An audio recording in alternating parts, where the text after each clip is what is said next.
Jazzy walk-on. I know, yeah, only the best for you, Senator, only the best. Thank you. Hello, everyone. My name is Bernie Becker. I'm a tax reporter for Politico. I'm excited to be here with you guys today. We're here, our third conversation, first with a Democrat, Senator Bennet of Colorado. You've been a longtime leader on tax issues in the Senate.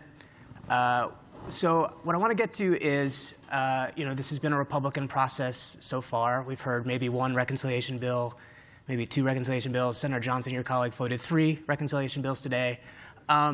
So how do you influence this process as someone on the outside looking in or moving forward?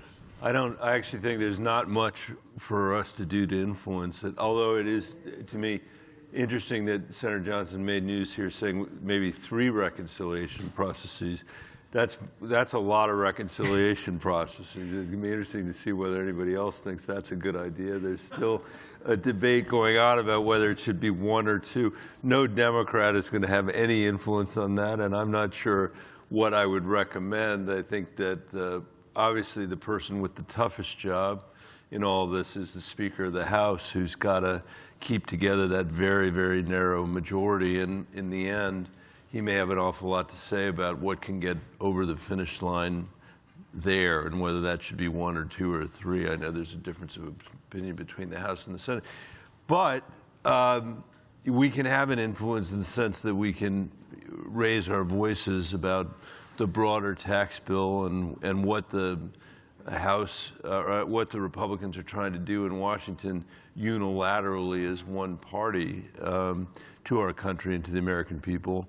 That's less about the process than about the substance, but it's something we have to take our responsibility there very seriously, I think. Okay.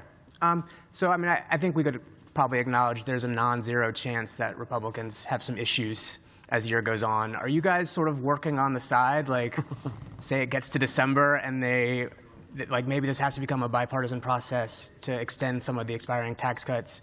Have you guys started working on like what you would want to see in that if it has to become bipartisan, if they need you in the end? I don't think we're there yet. I think the likelihood of that happening is probably 0.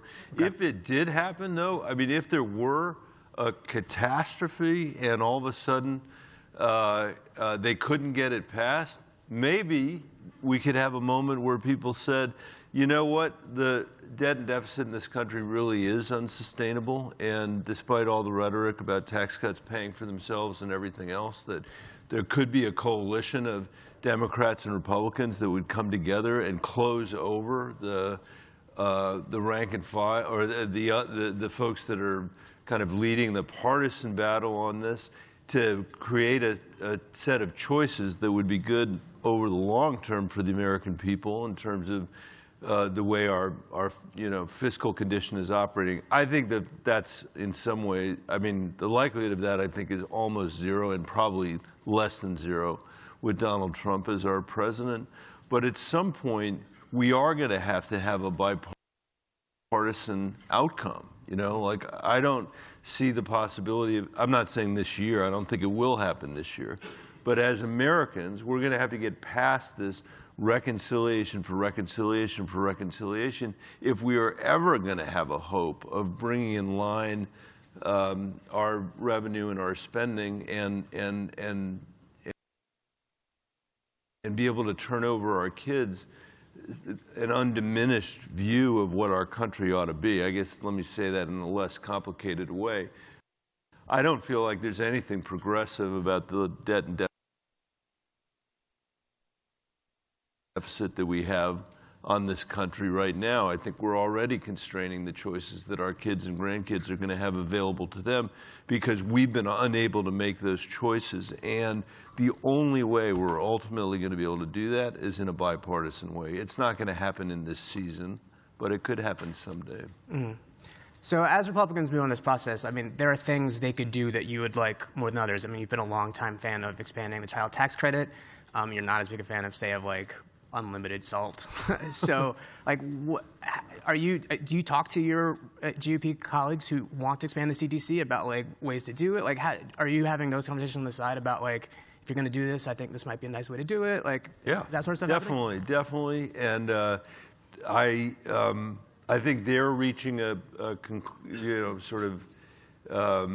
having debates within their own caucus about what they would want the CTC to look like. I went to the inauguration this week and spent some time with folks from the new administration talking about the CTC and the shape of the CTC and listening to them talk about what they had learned during the course of the campaign. So we're trying to influence it everywhere I can. My hope for it is that we have as refundable as CTC as possible, whether Democrats are involved in the final shape of it or not, that the Republicans come to see the benefit that we all saw during COVID of lifting 50% of American kids out of poverty, reducing hunger by 25%. We are the richest country in the world, and we have one of the highest levels of childhood poverty in the industrialized world. As a former school superintendent, I can tell you we would be a lot better off as a nation if we cut that childhood poverty rate in half. There are Republicans who are now talking about that. J.D. Vance ran for vice president on a child tax credit that, at least in its size, or the level, was even more generous than the one that Sherrod Brown and I had written years ago. The devil is in the details, and the question for us always is, how refundable is it going to be? Can you get to the poorest kids in America? And that's a conversation I continue to have, as you say, on the sidelines. Did you get a sense, I mean, outside of the new vice president, that there's real interest in the new administration for expanding the CTC? I think there is. I think I would have to say it's one of the top, priorities, as I understand it, from the Republicans. It does seem in conflict with a lot of the other things that they're trying to do in their tax bill. But I think ultimately an enduring CTC, and one that really does cut childhood poverty in a meaningful way and give the middle class a real tax benefit, for that to also to endure, we're going to need a bipartisan version of it ultimately. Okay. So and we could lay the seeds of that in this legislative year, I think. Okay. So you think even if they do something in their bill this year, it could be just sort of a start, and then eventually there'll be a bipartisan agreement on it? I think it's iterative by its nature, and they could get. I mean, I don't think of it as a start, but hopefully building on the work that we've already done. Right. Yeah. Right. Okay. So to get back to sort of debt and what Republicans might add to the debt this year, I mean, one of the sort of very wonky in the weeds things we talk about here is sort of the current policy versus current law baseline. Your colleague Senator Johnson earlier talked about current policy being the way to go. I wonder, I can see you smirking already, so just smirking. I'm laughing out loud. And the joy that we get to talk about this morning. Yeah, exactly. Of course. But tell us why you think that is a bad idea. It's just, it's comical on its face. The idea that these tax cuts will pay for themselves, I think, is one of the. I think it's very widely understood that that's not true. That's rhetoric that has been used since Ronald Reagan was president.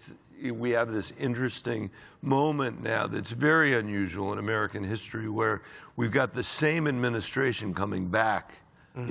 So literally the ink is not dry on the effect of the last tax cuts. If the last tax cuts had done what they said they would do, that is to say, not cause any deficit, create some kind of magical economic growth that allowed us to cover over, and fill up the deficit, which they didn't, you wouldn't have the candidate for the nominee for Treasury Secretary saying that our deficit is a crisis and that we have to cut, he said, discretionary spending to pay for it only. And as you know, that's 17% of our annual budget is non-defense discretionary spending. Another 17% is defense discretionary spending. So together, that's 30%. 35% of the budget, so that's $1 out of every $3 that he's saying in his prepared statement for the Finance Committee. Listen to it, watch it. He's saying that's where all the cuts are going to come from to pay for this bill, which is going to cost the American people $4.6 trillion.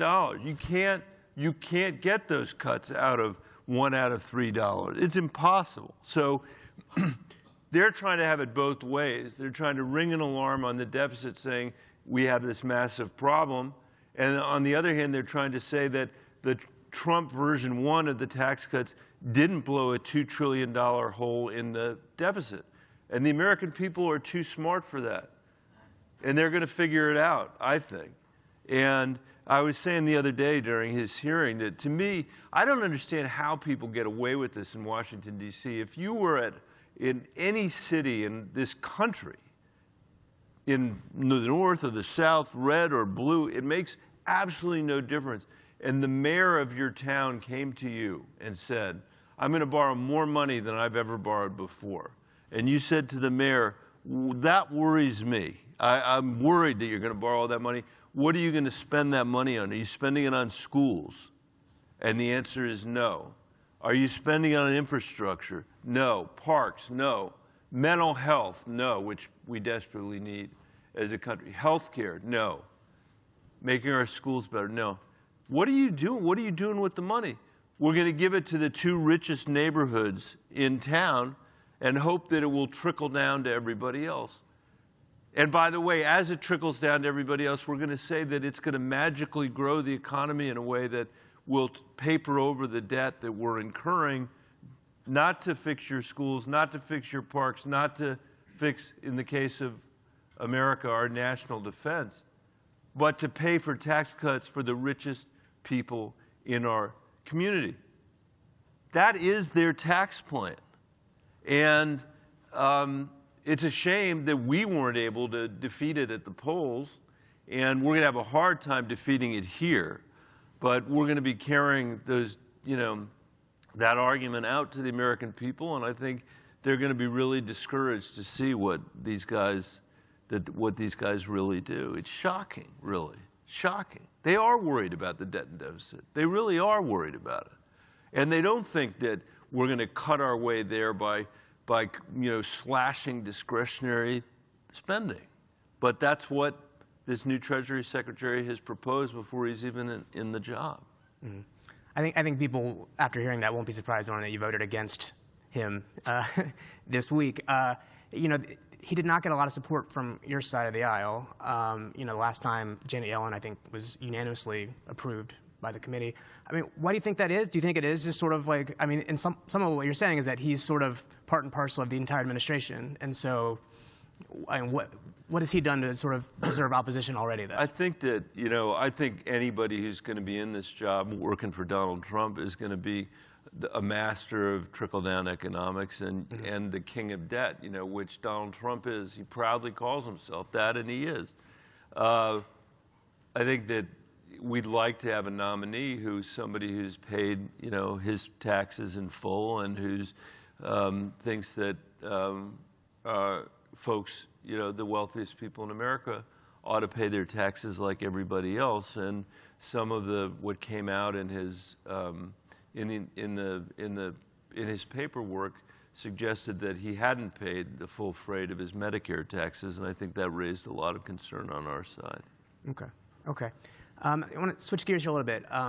Republicans have talked somewhat about offsetting the costs of whatever they do this year. One of the ways they would consider doing that was to go after the clean energy credits that you guys passed. I know you're a big fan of a lot of those. Do you think they'll find some trouble in doing that? Because a lot of those credits have sort of opened up new plants, economic opportunities in a lot of red districts throughout the country. A lot of, in Colorado, a lot of the places we've been celebrating those tax credits is the reddest parts of our state, because a lot of them benefit rural America. And if you've watched the politics of this, you probably have noticed that Mitch McConnell, for example, has not relentlessly attacked those credits the way that he relentlessly attacked Obamacare from the day that it was passed, because he believed Obamacare was not popular, whereas these credits are extremely popular, and the investments that are made in the Inflation Reduction Act, and for that matter, the infrastructure bill that we passed in a bipartisan way, those are popular with the American people too. I think they're going to have real trouble going after those because they're visible to people, and I think people will have something to lose. And again, they're going to be asking themselves, I think, and we're going to be asking as well, why in the world we would get rid of those tax credits so that we can pay for tax cuts for the wealthiest people in America. 50% of the benefit of the Trump tax bill goes to the top 5% of top 5% of Americans. 50%, 25% goes to the top 1% of Americans. Anybody, who has even had a casual familiarity with the state of the American economy for the last 40, 50 years knows that the problem in our economy is not that the wealthiest people aren't getting the benefit. They are getting the benefit. But working people and middle-class people in our country no longer feel that if they work hard, they're going to get ahead. Their families are going to get ahead.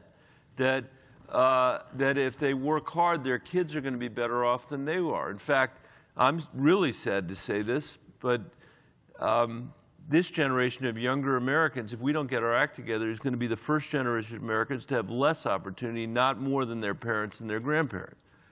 And that matters a lot to me in this tax discussion.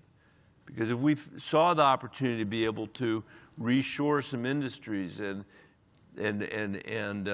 strengthen some supply chains here, and be able to try to give people, again, the chance to contribute to a manufacturing economy, to build stuff, to create more energy, and to diversify our energy economy in ways that actually will lift wages here rather than exporting everything overseas, that's something we ought to let work.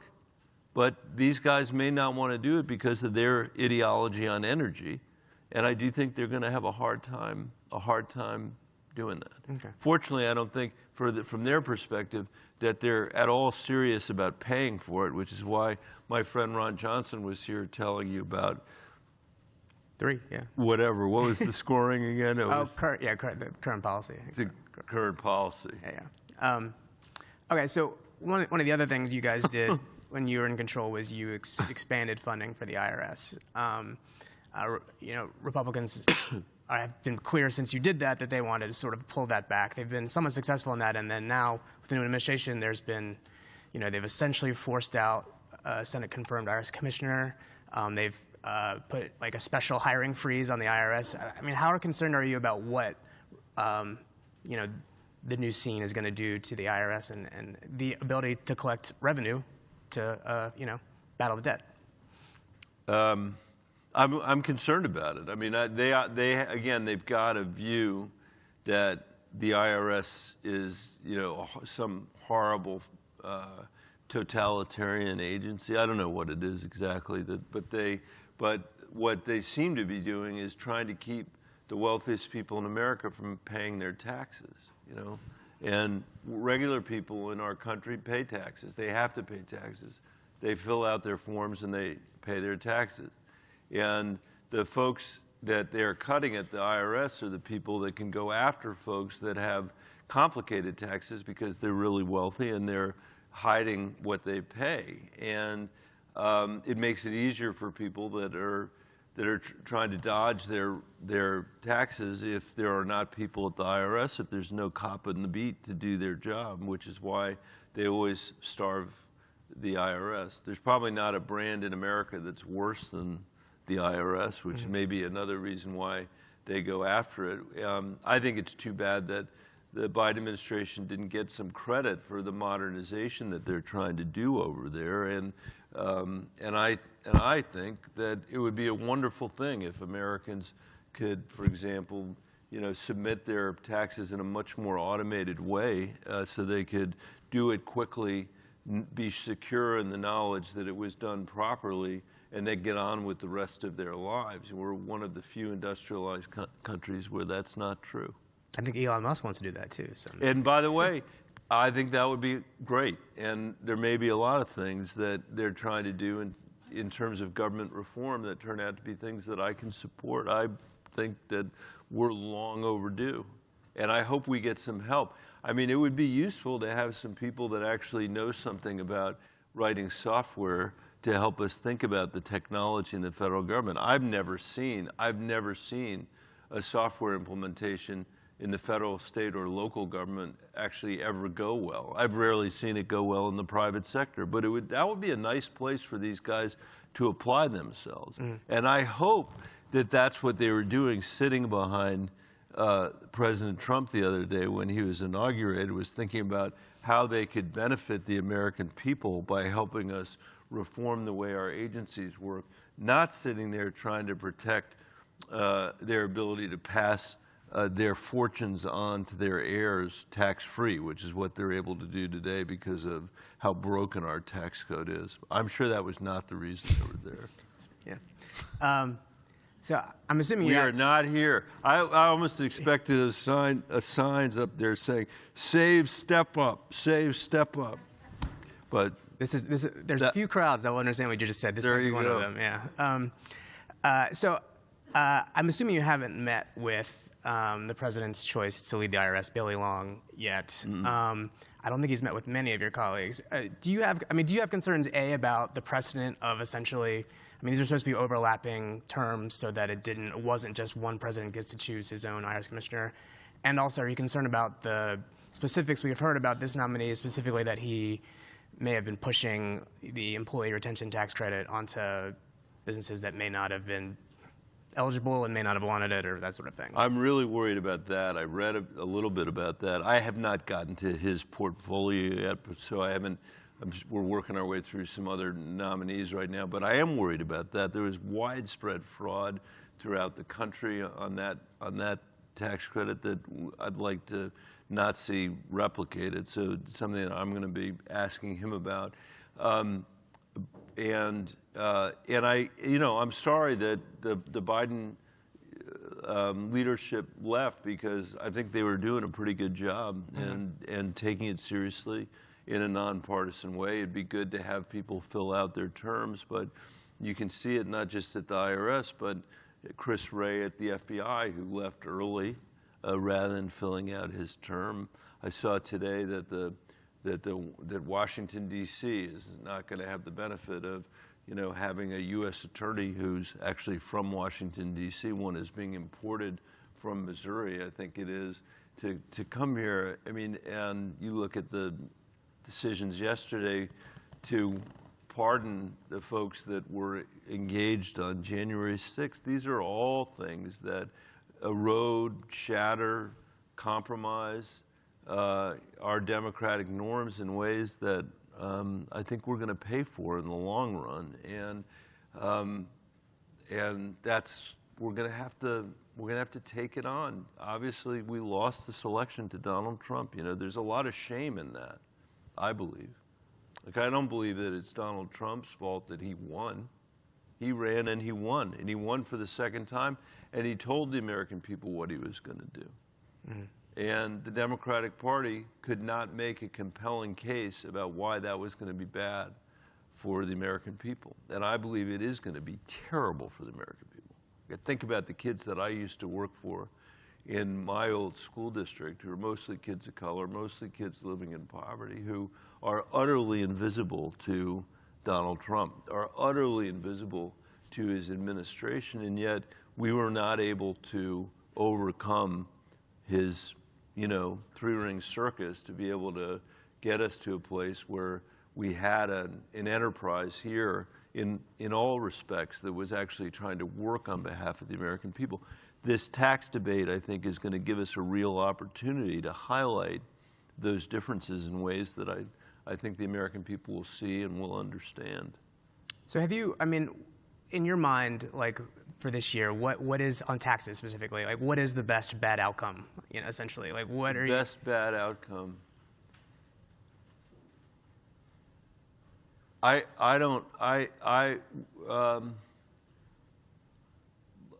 think the best, let me say what the best outcome would be. The best outcome would be stopping this irresponsible extension of these tax cuts, which I mentioned earlier, you know, benefit the wealthiest people in our country. 25% the top 1%, 50% to the top 5%, blows another $4.6 trillion in our deficit for nothing, for nothing. Like, we're not securing our national defense by doing this. We're not making it easier for people to read by doing this. All we're doing is giving tax cuts to the wealthiest people who don't need tax cuts at a time when we've got massive income inequality and a total lack of economic mobility. So there's no advantage to our country from doing that. If you add salt to this, you know, which which many people want to do, that's another $1.2 trillion. And in that case, it's even less. It's even more regressive than the underlying tax code. I mean, that's another $1.2 trillion on top of it. We might as well go out there and just light I can't do the math, 4.6 plus 1.2, light that on fire out in front of Union Station for all the good that it will do the American people. So there might be the opportunity to just say, we can't do it. We're not going to be able to afford it. This is insane. It is insane. So would you be okay if everything expired? I don't think I think you could get a bipartisan agreement for everything that is not the stuff that's going to the wealthiest people. You could get a lot for things that are $400,000 and above. I think you'd have a bipartisan agreement on that. Okay. I think one of the interesting things about this now is that you guys were very opposed to the Trump tax cuts when they were passed, and I think you felt like you gained some political advantage from that law was not popular. Yeah. And then it's almost like a bad irony for you guys that 8 years later they have full control over it again, when that perhaps wasn't the reason they were reelected. That there was sort of everything, other reasons got them reelected, and now they have the chance to do this again. Can you make political gains or because of this if they keep going down this path? Because again, I mean, they're in full control again, even though they did that law 8 years ago. I totally agree with the historical analysis is an interesting one, and I had not thought about it before. In other words, they passed these tax cuts and the last time, and in the next couple elections, it didn't help them at all. They didn't run on them. In fact, we ran on them, which is kind of unusual for tax cuts, but they were so heavily weighted toward the wealthiest people that they couldn't run on them. And the American people's intuition was, this doesn't feel right to us. I think that's where they're gonna be again on that. Donald Trump was not on the ballot in those earlier years as he was in the last, and in this campaign, he was able to do what he did before, which is stand there in front of the American people, almost, declaring his own corruptness in front of the American people. I mean, nobody in America doesn't think the guy's not corrupt, but he's managed to send a signal that says, at least I'm honest about my corruption. Unlike the Democratic Party and unlike the Republican Party, the American people said, you know what, who are fed up. I mean, 70% of them are saying we need a radical transformation of the American economy, in part because the conditions persist that I was talking about earlier, which is income inequality is getting worse. People feel like no matter how hard they work, they can't move their families ahead. And they're like, let's send a wrecking ball to Washington, D.C. And that's what they've done. In the context of that happening, the Republicans and Donald Trump will not be able to help themselves cutting taxes for the very wealthiest people, because that is their playbook, blowing massive deficits into the nation's future, because that is their playbook, failing to invest a meaningful way in the American people themselves, because that's their playbook. And again, he may be able to overcome all of that with his mastery of politics and even consolidate his political power. That's one way this could go. Or we could push back in a coherent way. It makes it hard for us to push back, though, when there are Democrats saying they want the SALT deduction put back in the tax code, 70% of which goes to the wealthiest people in America. I don't understand why Democrats would make that case. And yet there are a bunch on the coast of the country who are saying we want to do that. It's hard to have a coherent message that you're fighting for working people, that you're fighting for the middle class, when that's part of your tax policy. I mean, your own leader says that. Huh? Your own leader says that. Well, I've heard rumors about that. And my issue there is, I've said this to my leader, which is that not that he cares what my objection is, but I will say, I have no objection to him fighting the good fight based on parochial politics of saying, this is good for New York. And I'm for this. This is good for New York. I don't have any objection to that. It's when they say I'm fighting for the middle class, that I have an objection. Because it's the middle class and working people in Colorado and all over the country whose kids are going to have to finance those tax cuts, 70% of which are going to the wealthiest people in these East Coast communities. So our dispute might be one of rhetoric. Well, that's not true. It's a substantive dispute. Substantive and rhetoric. And rhetorical. Yeah. Well, I'm glad you were able to call me out on my friend Chuck Schumer while I was sitting here today. But we are friends. It's fine. Well, we have run out of time, Senator. This was great. Thanks for having me. And I appreciate it. Yep. Thank you. Thanks, everybody. That's great. Thanks.